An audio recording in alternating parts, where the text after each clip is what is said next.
Welcome to another live film shot. Mr. Youth Channel. Let's get to it.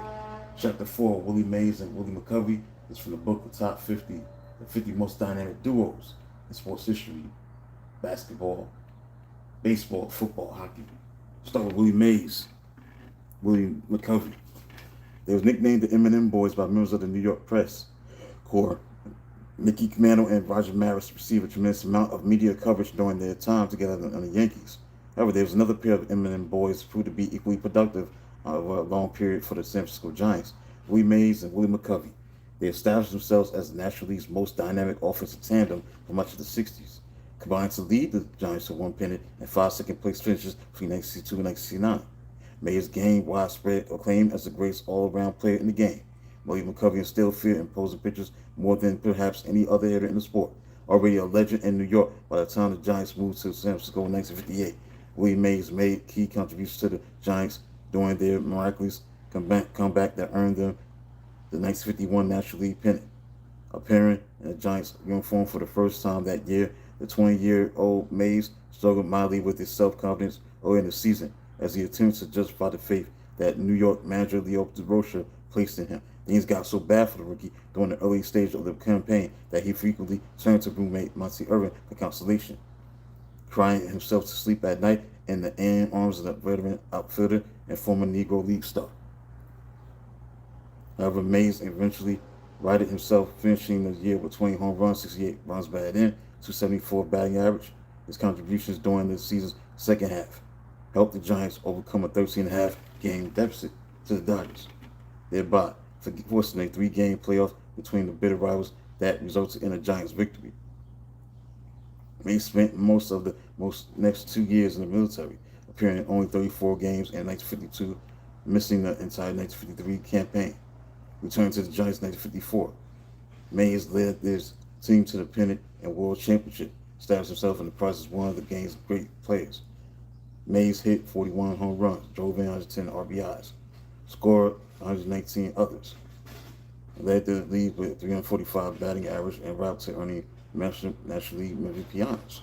He punctuated his great season by making one of the most famous catches in World Series history during New York's 4-game sweep of the Indians.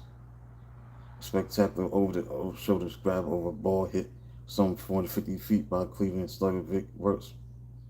Mays had another superb year in 1955, leading the league with 51 home runs, driving in 127 RBIs, scoring at 123, batting 319, finishing fourth in the MVP ballot.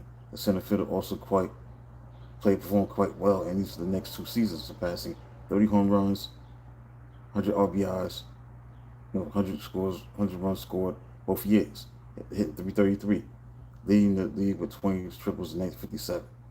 The Giants finished well out of contention both times, placing 6th in the final standings each of those years, with attendance falling off dramatically at New York's Polo Grounds. The West Coast beckoning team owner Horace Sternum decided to relocate the Giants to the city of San Francisco at the conclusion of the 1957 campaign. The move left Mays feeling disconsolately dejected, since New York had become his adopted home, possessing the enthusiasm of a young boy and an unmatched love of the game. Mays often played stickball on the streets of New York, with the neighborhood treasuring when he returned him at the end of the day.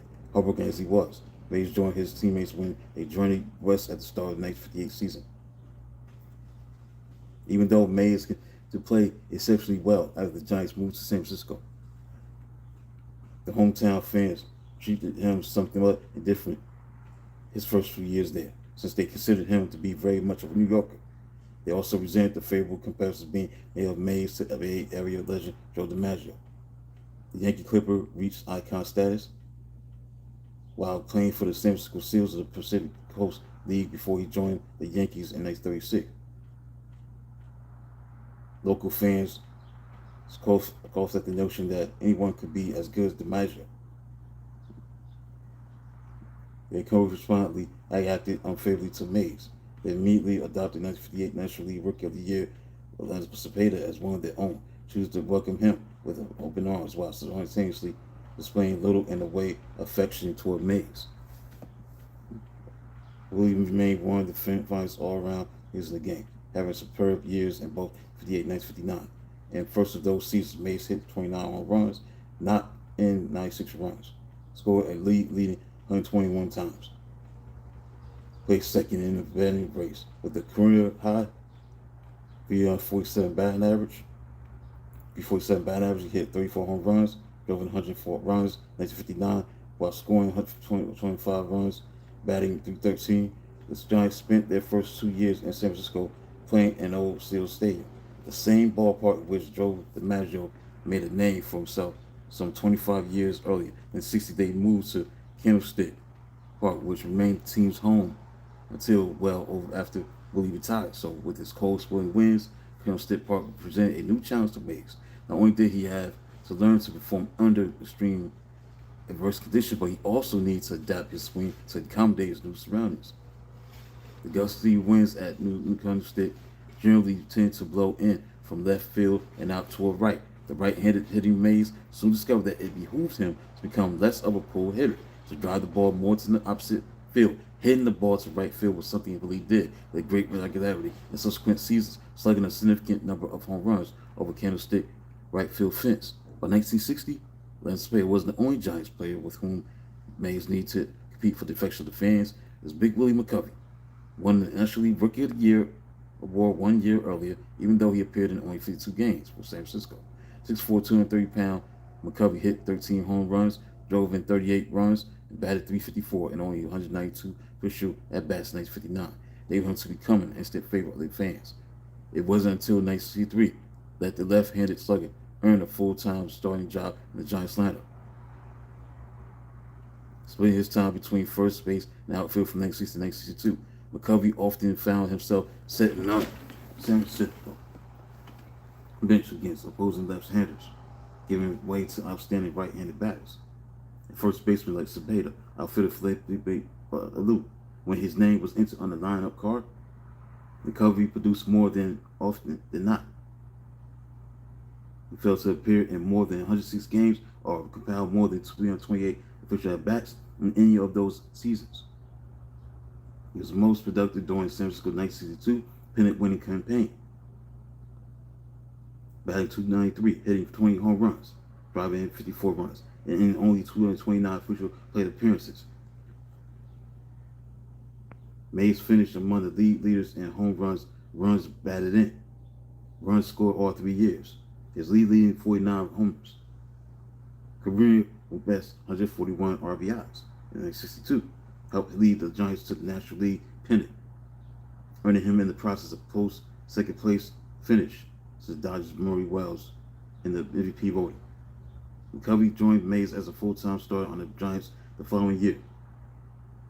He seemed to split his time between first base and outfield the next 2 seasons until finally supplanting Cepeda as the team's regularly first baseman in 1965. The two sluggers combined to give the Giants the league's most formidable 1-2 punch the next few years. Mays finished among the league leaders in home runs, runs batted in, runs scored, slugging percentage all 4 years. Willie won his second MVP award in 1965. McCovey had a subpar 1964 campaign, but he was among the league's most productive hitters each of the other 3 seasons, placing him among the leaders in both home runs, slugging percentage all 3 years. Mays and McCovey were particularly dominant in 1963, while finishing with the league leaders in home runs, runs batted in, runs scored, and slugging percentage. The 66 season turned out to be the last great year for Mays. Five-time finally started to catch up to Willie in 1967. He never again posted huge offensive numbers.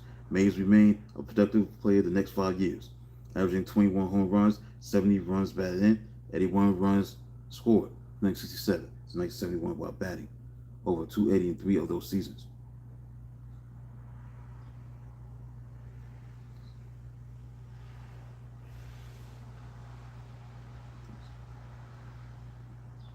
So the final analysis, Willie McCovey and Willie Mays were teammates on the Giants from 1959 to 1971. Over those close to those 13 seasons, they combined for 814 home runs, 2,344 runs batted in. Mays and McCovey were both full-time players from 1963 to 1970. The two men hit a total of 548 home runs during that time, drove in 1,511 runs, scored another 1,467 times for an average of 69 home runs, 189 RBIs, 183 runs scored per season. They were most effective together in 1963, 1965, 1966.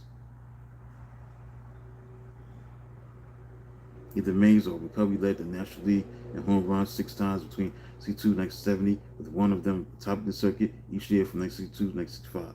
In the 8 full seasons together, they also led the league in slugging percentage 5 times. One's batted in, on-base percentage 2 times each. Each man won a MVP award during that time. And the 2 sluggers also combined for 12 selections to start a team. The Giants finished second in 5 of those seasons, winning at least 86 games each year, and surpassing 90 victories on 5 occasions.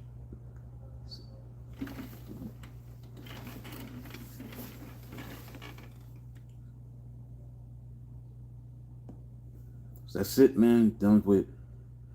Look at Willie Mays and Willie McCovey tomorrow being Chapter 5, Mickey Mantle and Roger Maris. So till then, talk to you soon.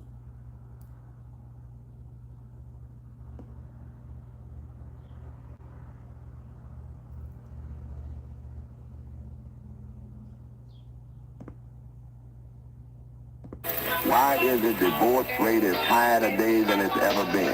Tell me why. Why is it that the cry today is don't get married, hang loose, and the laws are going to take care of those philosophies? Alimony now. You can't even hardly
Yeah.